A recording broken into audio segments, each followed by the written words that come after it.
Hi there, welcome back to another Lazer Lamps video. My name is Aaron and you may see behind me that we've got a very special Toyota Yaris GR. We've developed a special type of bracket for this vehicle and it's only right that a high performance vehicle like this comes with a high performance light. So what I'm going to be doing is showing you how to remove the bumper, install the special brackets that we've designed, install the light and also get all of your wiring done. So without further ado, let's get on with the job.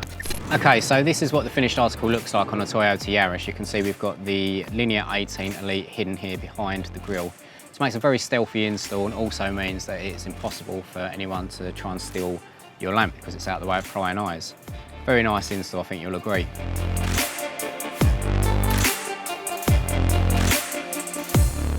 Okay, so the first thing we want to do is the wiring itself. It's a normal Lazer Lamps harness where you have your live, your earth, the plug for the lamp and then a high beam trigger for the relay. You can see I've positioned the relay here on the vehicle, which is just on this 8mm bolt. We've got our live, which is just coming up to the jump point here because the battery on this vehicle is in the boot. We've taken the earth from a factory bolt just down here. And then what we've done is I've run the cable for the lamp round and down to the lamp itself. With the high beam trigger on this, instead of going through the passenger side, the grommet's very congested. So what I've decided to do is run the cable along the slam panel on the vehicle. And we've actually gone in through the driver's side. There's a grommet just tucked down in the firewall there. And then once you're through with that, it actually terminates around into the foot pedals of the vehicle. The reason I've had to run that through is because this vehicle has got LED headlights and they are controlled via CAN, so there's no 12-volt high beam signal, which means we're going to have to use a high beam interface. Okay, so once you've run your high beam trigger wire from the relay, the purple wire, into the vehicle, like I say, it will terminate sort of around here. So what you're going to need to do is bring it up to the CAN interface, which I've just positioned here, and connect the purple wire on the relay to the purple wire on the CAN interface. From there, the CAN interface then needs a live, which I've ran off of the OBD port here. It's the black wire, and this is a permanent live. You can see we've also cable tied our fuse onto the loom itself. You'll then need the black wire on the CAN interface to go to an earth. So we've got quite a lot of metal around here. That is chassis earth, so we've connected it onto there. And then from there we need to run our CAN high and CAN low wires, which are behind the instrument cluster itself. Okay, so now we need to connect up our CAN high and CAN low wires, and they are on the back of the instrument cluster on the vehicle. We've got a brown and white wire that are twisted together on the back of this plug. The CAN high on this is going to be the brown and the CAN low is going to be the white. So they need to be connected up.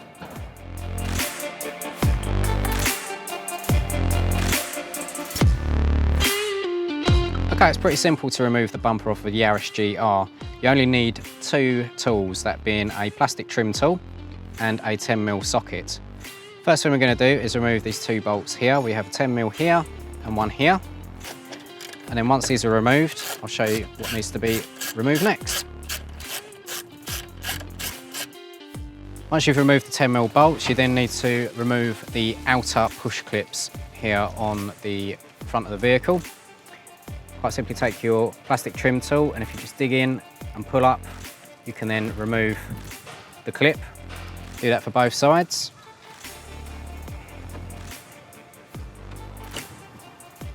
Okay, so now you come around to the side of the vehicle. The front inner wheel arch, you need to remove these two clips. They literally pop out with your fork part of your plastic trim tool. Can be a little bit tricky, but with a little bit of perseverance, they will just pop out just like that. So you need to do both of those, and then there's a bolt that's just inside the bumper here.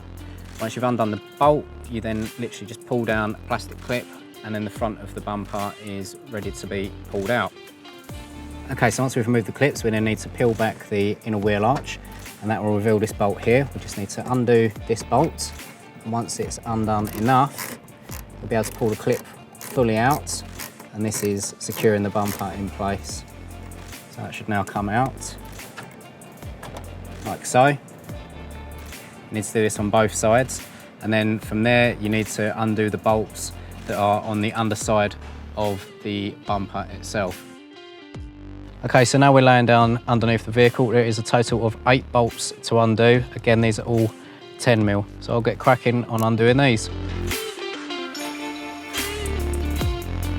Okay, once you've undone all of the bolts for the front of the bumper, it's probably a good idea to get yourself some cardboard or some carpet. I've got some carpet tiles here. Just lay that sort of down where the bumper's sort of going to drop, just so you protect the paint on the underside of your bumper. Okay, so once you've got your carpet in position or your cardboard, what you're going to need to do is just pull the side of the bumper out. You can pull it out only so far, and then there's a little plastic trim which is clipping the bumper in. Again, you'll need your plastic trim tool.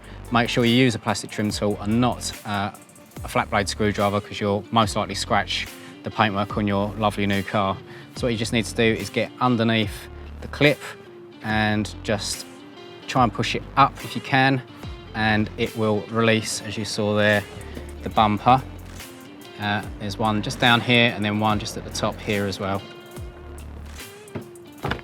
And there we go, you can see that the front of the bumper has now released. You now need to do that on the other side of the vehicle, and then the bumper itself will pull off.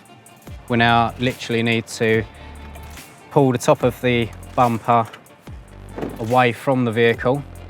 At this point, it's probably a good idea, if you've got a friend, to get them to undo the fog light connectors, just so that you're not sort of holding the bumper and trying to unplug the fog lights at the same time.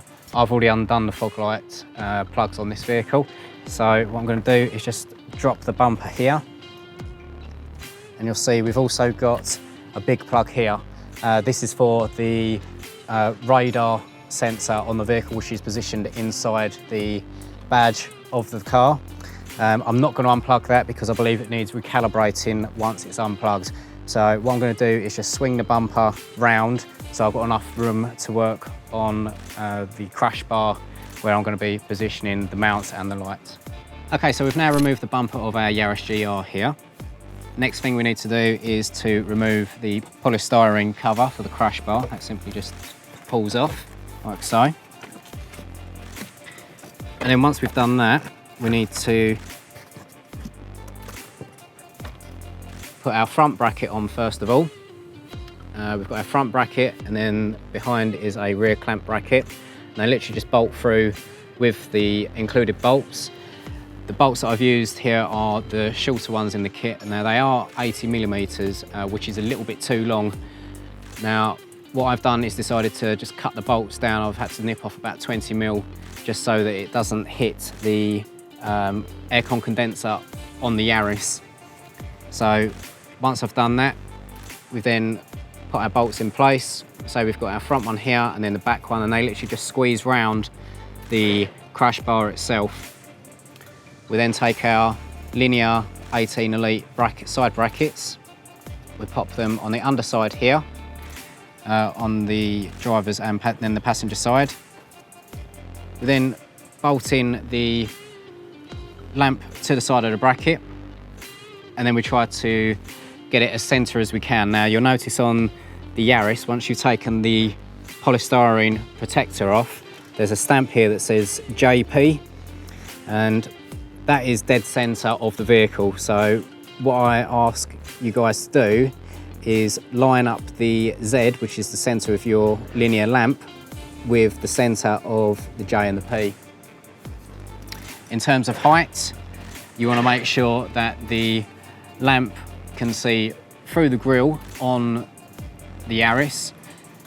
This may take a couple of attempts just to get the height, but the best way that I found was to use the lowest point on the front of the bracket and push it as tight up to the crash bar as I can, and that's allowed enough height on the lamp to see through the grille.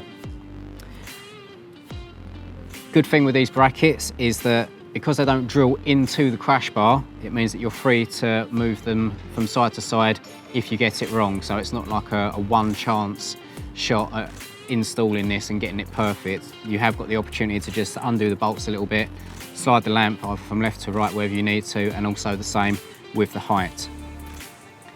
So once that's all crushed down with the bolts, it's a very solid install. The lamp isn't going anywhere. It's nice and sturdy, and we know that when we hit the country lanes later on in the car, it's going to be a nice sturdy install. We're not going to get any flickering from the light where it's vibrating up and down. So that pretty much concludes this install. What we need to do is just finish off by plugging in our Linear-18 Elite lamp with the wiring that we done earlier. Tidy that up and then reinstall the bumper, which is just the reverse of what we showed you guys before. We've taken the bumper off. Okay guys, I hope you enjoyed that video and I hope you found it very informative. If you've got a Yaris GR and you want to upgrade your lighting, be sure to check out our Lazer Lamps website and have a look at our solution that we've got available for your Toyota Yaris GR. Thank you very much for watching, and don't forget to follow us on social media.